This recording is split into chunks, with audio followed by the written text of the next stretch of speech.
lagi bersama saya Jidan Syarul dengan NIM 231330046 di Learning Journal pertemuan ke-5. Ya, pertemuan ke-5.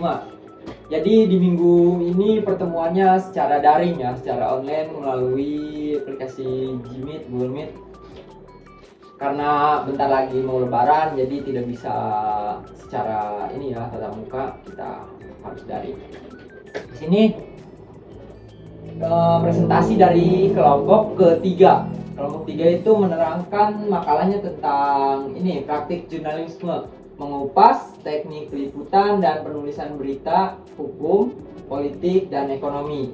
Di sini juga masih banyak diterangkan tentang masalah-masalah seputar itu.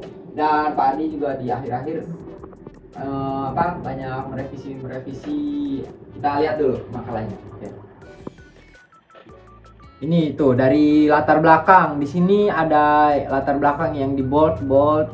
Harusnya ini jangan di bold. Yang di bold itu hanya kata pengantar, daftar isi, bab 1 pendahuluan. Ini yang di bold. Jadi subbab ini tidak perlu di bold. Nah, ini juga nih. Jadi masih banyak revisi-revisian dari kelompok 3 yang mungkin nanti. Dan terus itu di latar belakang. Di latar belakang ini kelompok 3 masih kurang dalam ini, dalam studi kasusnya masih agak kurang ya, mungkin Pak Adi menerangkan itu. Terus identifikasi masalah, rumusan masalah. Seharusnya rumusan masalah bukan menulis seperti ini ya. Di sini teknik peliputan berita seharusnya ada tanda tanya gitu. Misalkan kayak apa sih rumusan masalah yang harus dibahas gitu tuh dari pembahasan ini. Jadi sebelum itu bagian-bagian dari revisi-revisiannya mungkin ya. Jadi kita akan bahas apa aja yang dibahas dari kelompok 3 ini. Oke, mulai bahas. Halo, sekarang kita akan membahas apa aja yang akan dibahas dari kelompok 3. Presentasinya yang tadi sudah dijelaskan tentang praktik jurnalisme, mengupas teknik peliputan dan penulisan berita hukum, politik, dan ekonomi.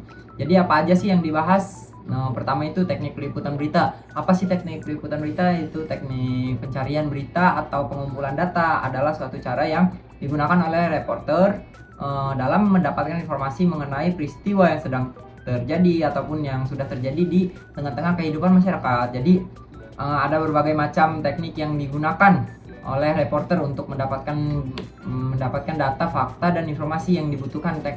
Jadi teknik-teknik tersebut itu yang pertama itu teknik reportase, terus ada teknik wawancara, ada teknik riset kepustakaan. Terus yang dibahas lagi apa lagi? Yaitu penulisan berita hukum.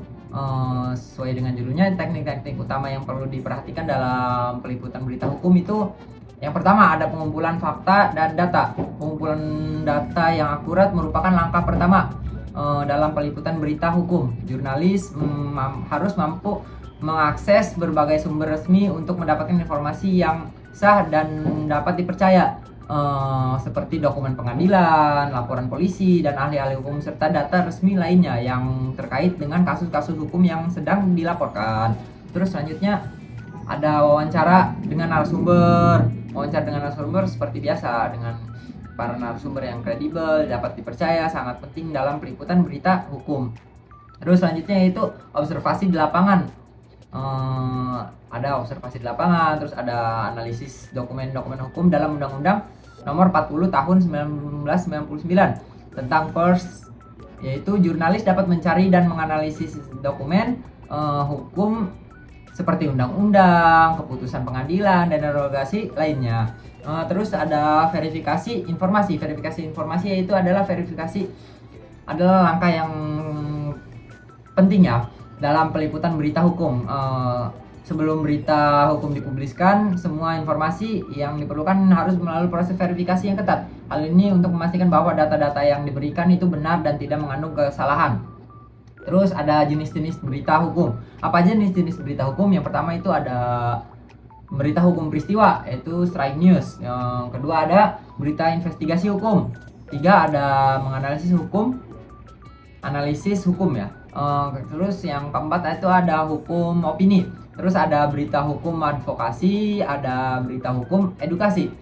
Terus struktur dan gaya bahasa yang dalam penulisan berita hukum itu pertama ada struktur penulisan, headline, isi berita, penutup, sama kayak di tidak terbalik yang sudah dijelaskan oleh kelompok 2 sebelumnya.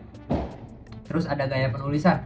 Gaya penulisannya itu langsung dan objektif, terus bahasa yang jelas dan tepat, basis data dan fakta hukum, netral dan tidak berpihak. Terus yang selanjutnya ada penulisan berita politik. Apa yang dibahas di penulisan berita politik, yaitu penulisan berita politik itu merupakan salah satu aspek penting dalam jurnalisme yang berfungsi untuk memberikan informasi yang akurat dan terpercaya kepada masyarakat. Dalam ini akan dibahas oleh teknik peliputan isu-isu politik, gaya penulisan yang objektif dan berimbang, terus serta analisis kebijakan dan dampaknya bagi masyarakat. Terus teknik peliputan isu-isu politik. Yang pertama itu teknik peliputan isu-isu politik. Terus ada gaya penulisan berita politik dan objektif dan berimbang.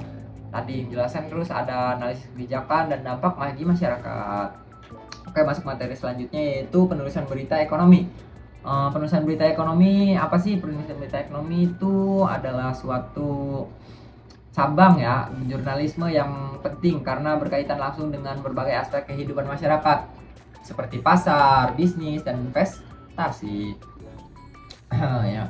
Teknik meliputi pasar itu bisnis dan investasi. Yang pertama itu pemantauan sumber daya ekonomi, wawancara dengan narasumber ahli, terus analisis data ekonomi, mengikuti perkembangan tren pasar.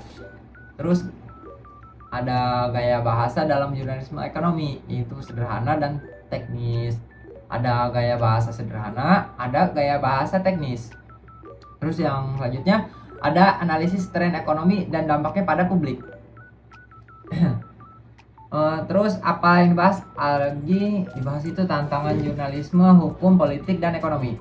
Tantangannya apa aja? Yang pertama itu ada independensi dan tekanan eksternal dalam pemberitaan. Kredibilitas sebuah media sangat bergantung pada independensi jurnalisnya.